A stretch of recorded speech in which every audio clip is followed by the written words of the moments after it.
अस्सलाम वालेकुम स्टूडेंट्स। उम्मीद है आप सब लोग खैर आफियत से होंगे।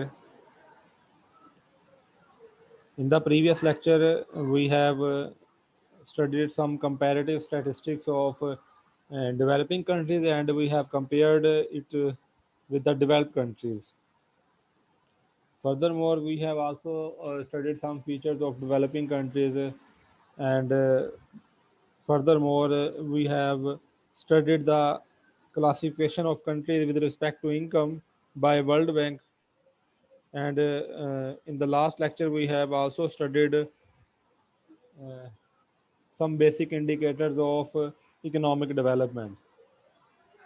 Today, we are going to start the very next topic,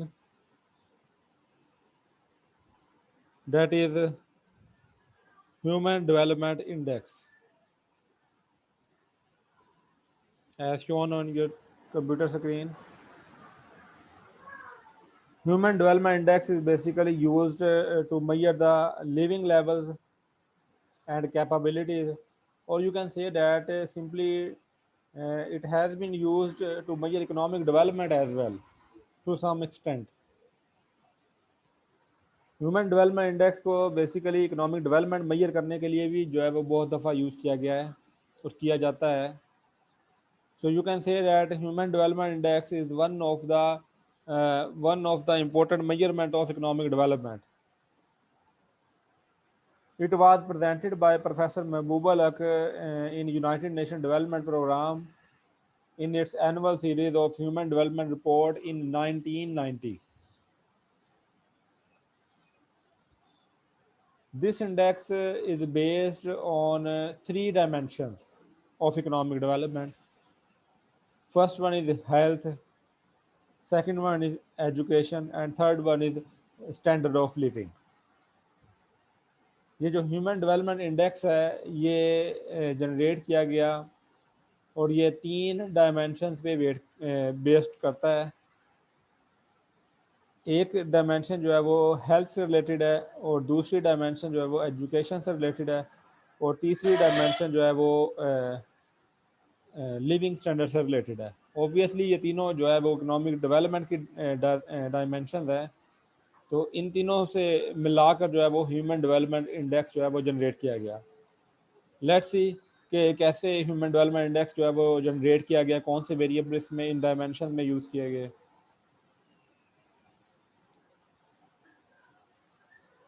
As you know, there are three dimensions of human development index. These dimensions is named as longevity, knowledge, and third one is standard of living. And the values obtained of human development index are ranging from 0 to 1. 0 is the minimum value of human development index, and 1 is the highest value of human development index. And 0 means lowest human development, and 1 means highest human development. So human development index का जो scale है, जिस scale पे इसको major किया गया है वो 0 से 1 तक है. 0 अगर आएगा तो उसका मतलब है कि lowest human development, and 1 mean highest human development. Three dimension. longevity is the dimension of health. Longevity is a dimension of health, and it is measured by average life expectancy at birth. There are various indicators that has been used to measure the health. बहुत सारे variables जो हैं वो use हो सकते हैं health को major करने के लिए. डॉक्टर्स टू पेशेंट रेशो है, या नंबर ऑफ हॉस्पिटल्स हैं, या बहुत सारे वेरिएबल्स हैं. but the variable used in human development index in the dimension of health longevity is average life expectancy at birth. मतलब एक जो पैदा होता है वो कितने साल तक एवरेज जो है उस समय जिंदा रहता है. हमने कंपैरेटिव स्टैटिस्टिक्स में भी पढ़ा था कि पाकिस्तान की एवरेज लाइफ एक्सपेक्टेंसी जो है वो तकरीबन 65 ईयर्स है. इसी तरह यूएसए की जो है वो अराउंड 87 ईयर्स है, और इसी तरह नॉर्वे डेनमार्क की अराउंड 89 ईयर्स है. सो इट इज़ जितनी ज़ाहिर है, जितना अच्छा एनवायरनमेंट है, जितने अच्छे जॉब प्रोटेक्शन है, जितनी आपकी इनकम है, ये सारी चीज़ें जो है वो हेल्थ को प्रमोट करती हैं, उतनी ही आपकी लाइफ एक्सपेक्टेंसी ज़्यादा होगी. So it is an important variable that can be used to to evaluate the health condition of a country. So longevity is the first dimension of Human Development Index. It is related to health and it is measured by the life expectancy at birth. Second dimension of Human Development Index is education, and it is measured by knowledge. Sorry, education or knowledge. It is measured by the two variables. First one is adult literacy rate, and second one is gross school enrollment ratio. Adult literacy rate क्या होता है?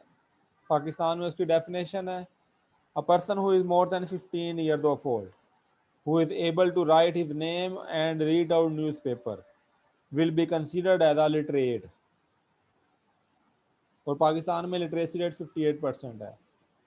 Means 42% लोग ऐसे हैं who is unable to write their name, their own name, who is unable to read newspaper, 42%.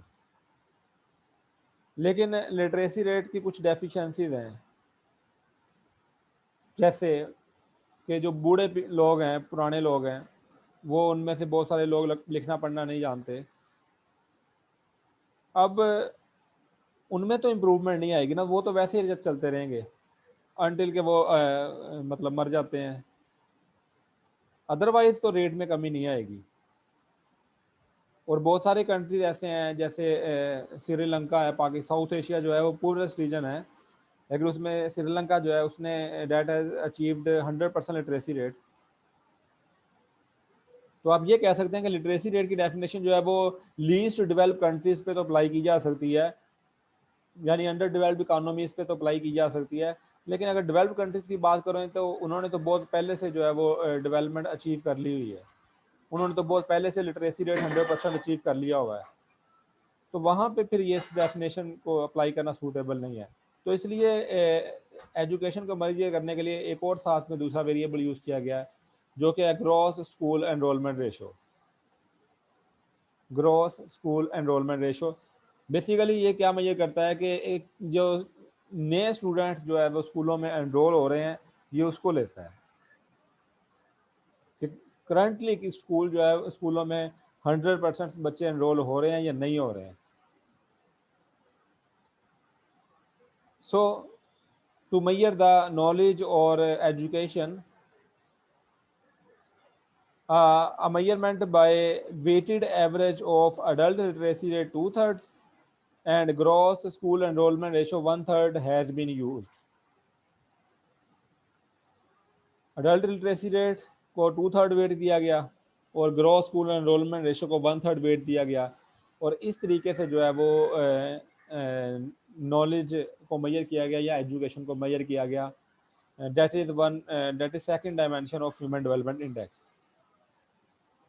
The third dimension of Human Development Index is the standard of living, which is measured by real per capita GDP, adjusted for differing purchasing power parity of each country's currency to reflect cost of living and for assumption of diminishing marginal utility of income.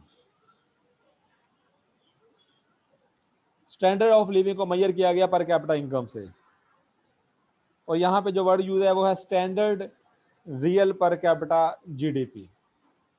अब देखिए पहले पर capita GDP क्या होती है, मैं इसको इस वेरिएबल को एक्सप्लेन करना चाहता हूँ. पर कैपिटा जीडीपी है total GDP divided by total population, वो निकला है पर कैपिटा जीडीपी. अब उस पर कैपिटा जीडीपी को हम परचेजिंग पावर पैरिटी के लिहाज से कैसे कैलकुलेट करेंगे, उसे कह लें कि परचेजिंग पावर पैरिटी या रियल साथ लगा लें, एक ही बात है. क्योंकि जब हमने कंट्रीज का आपस में कंपैरिजन करना होता है, तो कंट्री की जब जीडीपी को आपस में कंपेयर करना है, तो जो कंट्रीज की जीडीपी है वो डिफरेंट प्राइस लेवल पे मेजर हुई हुई है. जाहिर है पाकिस्तान में प्राइस लेवल और चल रहा है, यूएसए में प्राइसेस गुड्स एंड सर्विस की प्राइसेस और चल रही हैं, इंडिया में गुड्स एंड सर्विसेज की प्राइसेस और चल रही हैं, बरतानिया में गुड्स एंड सर्विसेज की प्राइसेस और चल रही हैं। तो इनको आपस में कंपैरिजन करना हो तो हम इन कंट्रीज की जीडीपी को किसी एक प्राइस लेवल पे डिवाइड करते हैं to obtain the real value of GDP. मतलब हम पर कैपिटा जीडीपी को, पाकिस्तान की पर कैपिटा जीडीपी को अगर यूएसए के, और वो एक प्राइस लेवल है वर्ल्ड प्राइस लेवल, और वर्ल्ड प्राइस लेवल कंसीडर होता है कि यूएसए का प्राइस लेवल, यूएसए का सीपीआई।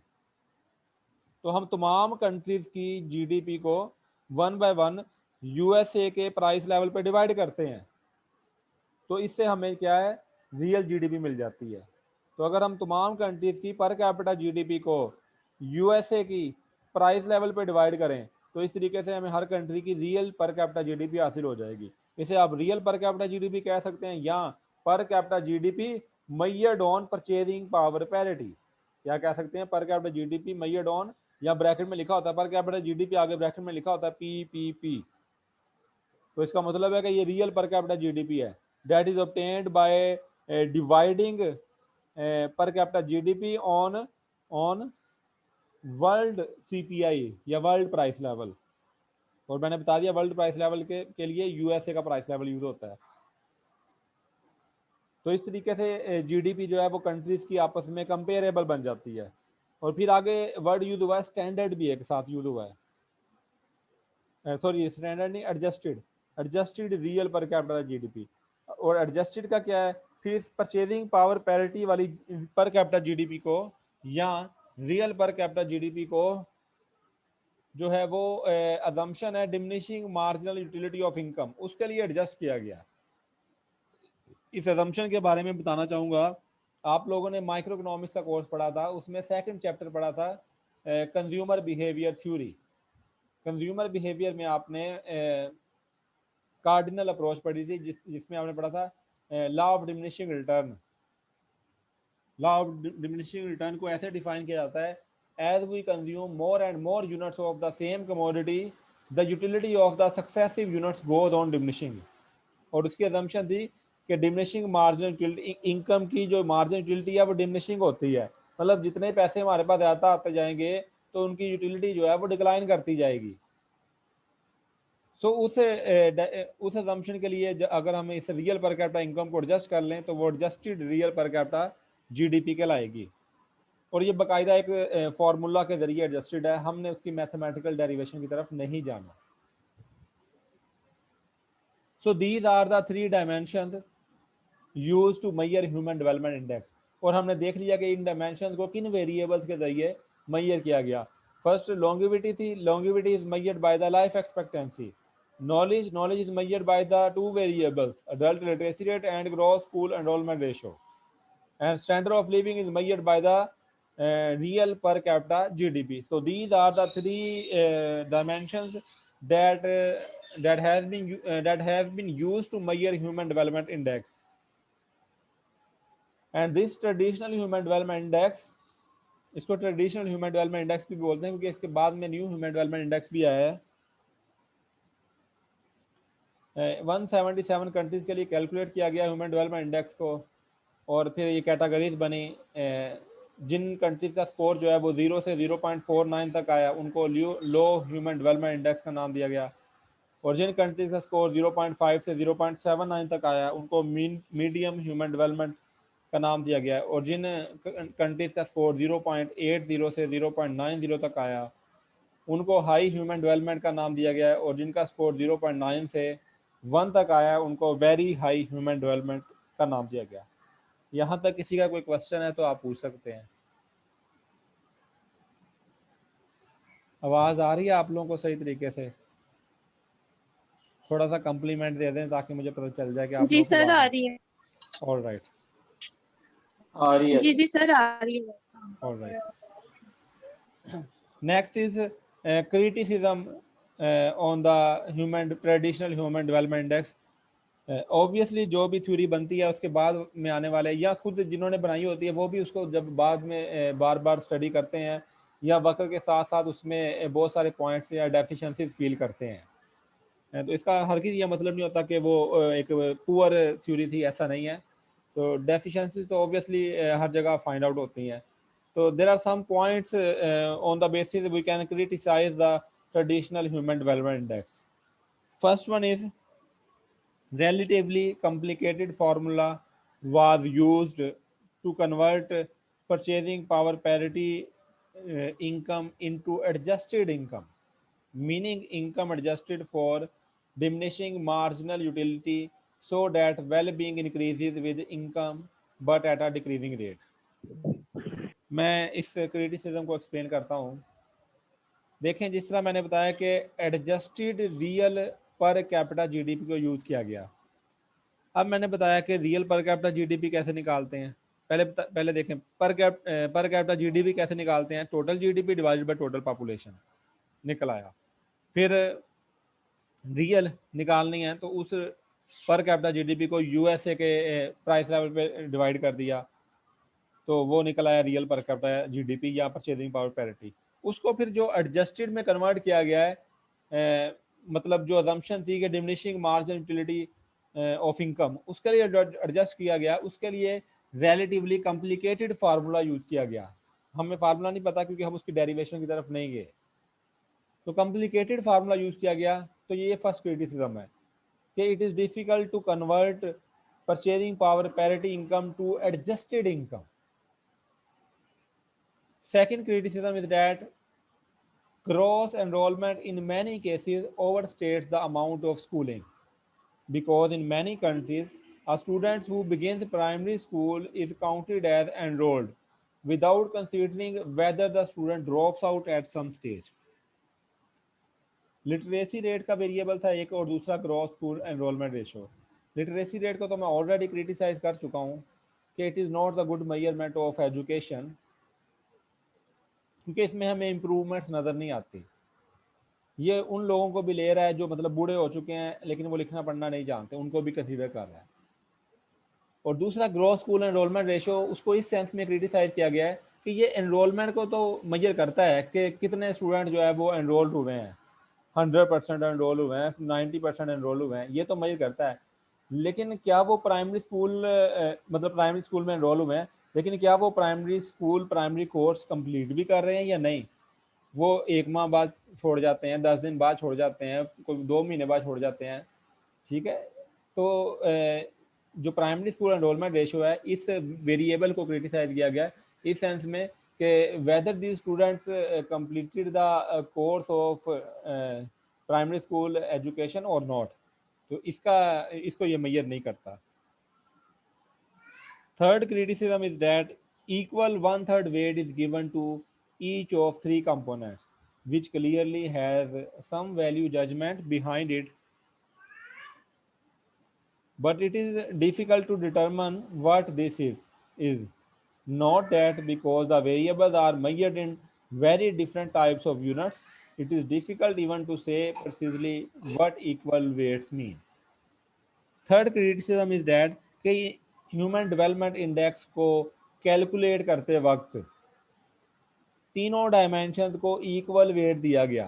तीनों डायमेंशन को इक्वल वेट दिया गया, हालांकि इन तीनों डायमेंशन को डिफरेंट वेरिएबल्स के जरिए मेजर किया गया है और डिफरेंट टाइप्स ऑफ यूनिट्स के जरिए मेजर किया गया है. आप देखें ना कि सेकंड जो डायमेंशन थी एजुकेशन वाली, उसको 2 वेरिएबल्स के जरिए मेजर किया है.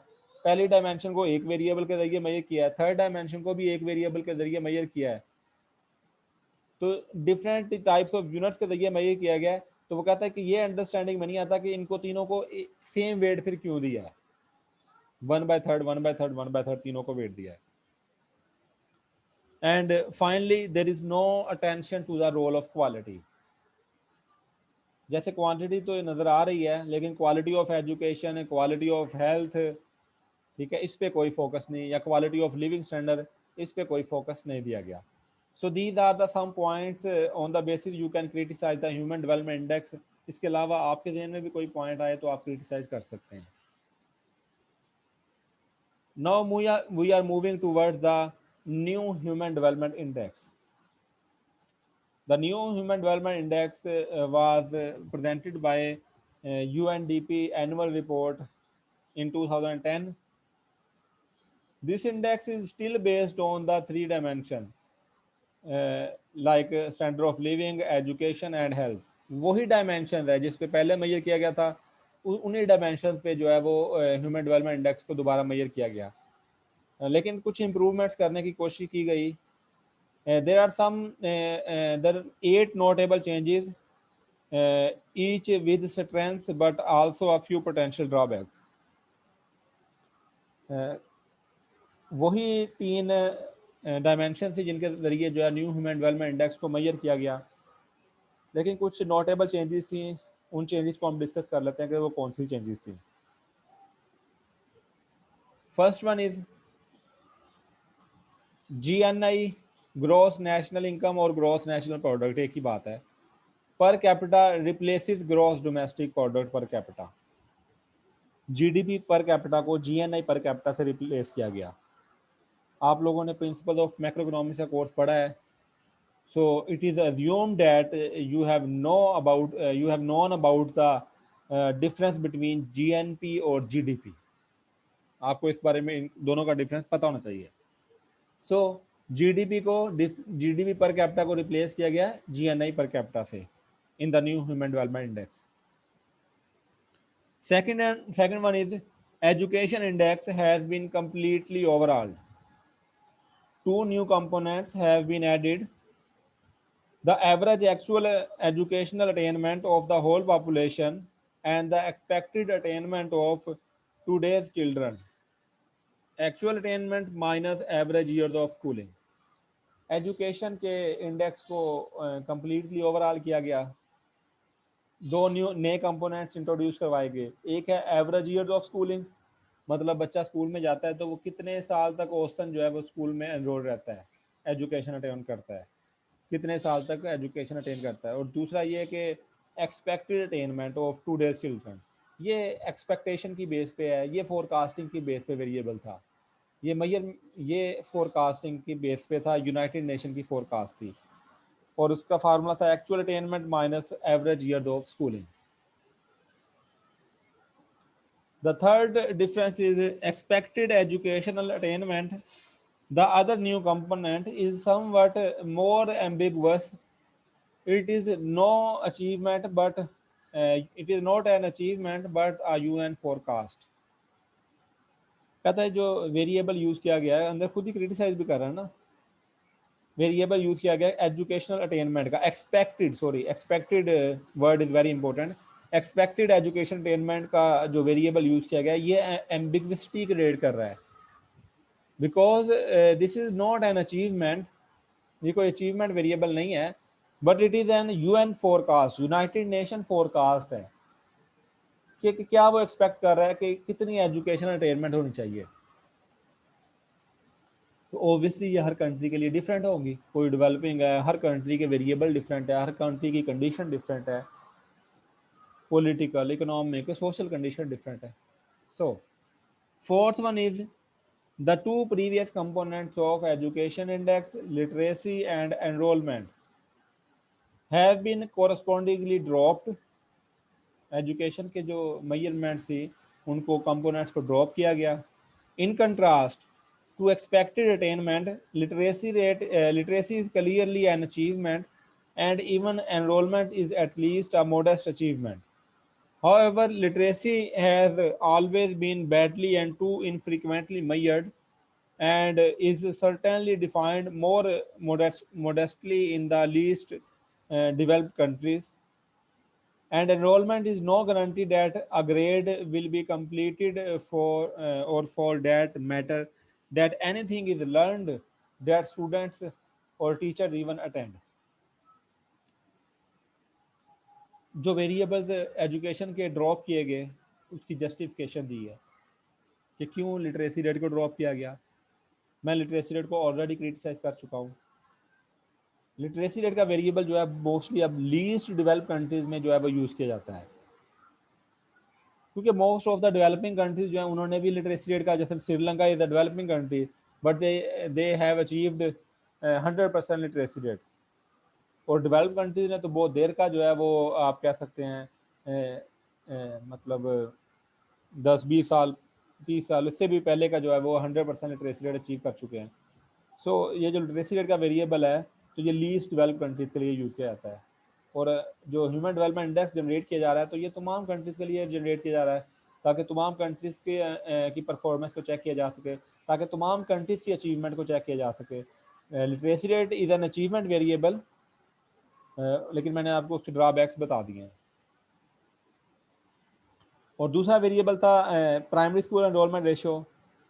तो ऑब्वियसली ये आपको अचीवमेंट नहीं बताता, ये ज़रूर बताता है कि कितने % बच्चे एनरोल हो गए हैं, लेकिन क्या वो पास आउट हुए हैं, क्या वो प्राइमरी स्कूल एनरोलमेंट रेशो का डाटा मौजूद है हमारे पास, सेकेंडरी का और टर्टरी का मौजूद है, लेकिन क्या वो यहाँ पे प्राइमरी स्कूल एनरोलमेंट रेशो की बात हो रही है, तो क्या वो प्राइमरी कोर्स को कंप्लीट भी कर रहे हैं या नहीं, 1 माह बाद छोड़ रहे हैं, 2 माह बाद छोड़ रहे हैं, साल बाद छोड़ रहे हैं, कोई पता नहीं है। तो इसलिए एवरेज ईयर्स ऑफ स्कूलिंग के साथ उसको रिप्लेस किया गया। Furthermore, the upper goal post maximum value in each dimension have been increased and lower goal post for income has been reduced. अब ये दोनों क्या है, बेसिकली मेजरमेंट में जो डायमेंशंस की वैल्यू यूज़ हो रही हैं तो उसमें इन वेरिएबल्स की जो रेंजेस है उनको एक्सटेंड किया गया, अपर वैल्यू को मजीद अपर तक ले गए, लोअर वैल्यू को तो मजीद लोअर तक ले गए, ताकि क्योंकि ये मैंने पहले भी बताया कि ये ह्यूमन डेवलपमेंट इंडेक्स है, क्रॉस कंट्री एनालिसिस के लिए, क्रॉस कंट्री कंपैरिजन के लिए यूज़ होगा। इसमें लीस्ट डेवलप कंट्रीज़ का भी चेक करना है हमने, एडवांस कंट्रीज़ का भी, हाईली डेवलप्ड कंट्रीज़ का भी चेक करना है। तो इसलिए फिर ये जो गोल पोस्ट था अपर वैल्यू लोअर वैल्यू को एक्सटेंड किया गया ताकि मैक्सिमम कंट्रीज़ के वेरिएबल्स को जो है वो कंट्रोल किया जा सके, कवर किया जा सके। 7th one is another minor difference is that rather than using the common logarithm to reflect diminishing marginal benefit of income, the new HDI now uses the natural law. पहले common logarithm use किया था, अब जो है वो natural law use किया है। इसमें मैथमेटिशियन जो है they know better about the difference between natural law and common logarithm. So natural law की जगह जो है वो कॉमन लॉ की जगह नेचुरल लॉ को यूज़ किया गया। Last, finally, possibly the most consequential change is that new human development index is computed with the geometric mean. Geometric mean के जरिए, जैसे अरिथमेटिक मीन है, अगर आपने स्टैट पढ़ा है तो आप जानते होंगे इनके बारे में। तो ज्योमेट्रिक मीन के जरिए जो है वो कैलकुलेट किया गया। ये फार्मूला है इसके सामने, new human development index is calculated with geometric mean. Health, education, income 1/3 1/3 in weightage दी गई है। ये आपके सामने एक 2015 की ह्यूमन डेवलपमेंट रिपोर्ट के मुताबिक एक कुछ कंट्रीज़ का ह्यूमन डेवलपमेंट इंडेक्स मेंशन किया गया है। आप इसको 2020 के लिए अपग्रेड कर सकते हैं इजीली। गूगल पे जाएंगे आप, लिखें countries ranking with respect to human development index, तो आपके सामने आ जाएगा। कितनी ज़्यादा कोई चेंजेस नहीं होंगे टॉप कंट्रीज़ में, maybe there are some changes. So Norway जो है यहाँ पे जो 2015 का उसके मुताबिक Norway was on first number, Australia on second, Switzerland on third, Denmark on fourth, United State was on 8th, Japan was on 20 and India was on 130, Pakistan was on 147th number. यहाँ तक कर लें ज़रा, कोई 5-10 मिनट की break कर लेते हैं, 5 मिनट की जस्ट ब्रेक करते हैं। और 5 मिनट भी नहीं, बस मैं आपको टाइम में तो ओवर हो रहा है तो मैं आपको नया लिंक सेंड करता हूँ, क्योंकि उसके बाद नमाज का टाइम हो जाना है। मैं आपको लिंक सेंड करता हूँ दोबारा से, आप दोबारा ज्वाइन करेंगे, हम अपने टॉपिक को एक्सटेंड करते हैं। यहाँ तक किसी का कोई क्वेश्चन है तो आप मुझसे पूछ सकते हैं।